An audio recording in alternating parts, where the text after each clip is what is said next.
کا یہ جو پریس کانفرنس ہے یہ ہمارے منشیات فروشوں کے خلاف جو کمپین ہمارا شروع ہے ڈی آئی جی صاحب نے شروع کیا ہے تو اس حوالے سے ہے یہ کمپین جناب ڈی آئی جی صاحب ملاکنڈ ریجن سجاد خان صاحب نے شروع کیا اور 31 تاریخ تک ہے.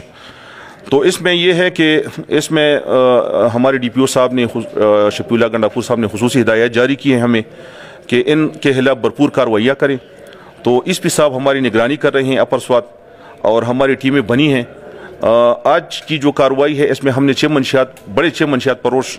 گرفتار کیے ہیں اور ان کے قبضہ سے 3784 گرام چرس، 319 گرام ہیروئن، 3 پیسٹل، 4 عدد میگزین اور اسی طرح جو ہے ایک بڑی کارروائی جو فتح پور میں ہوئی ہے اس میں 2600 لیٹر شراب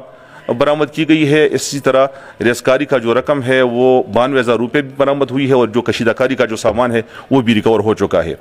یہ منشیات فروش جو پیچھے کھڑے ہیں ان کو ہم نے واضح پیغام دیا ہے اور بتایا ہے کہ آپ اس دھندے سے باز رہے، ادروائز یہ بھرپور کارروائیاں ہماری جاری رہے گی.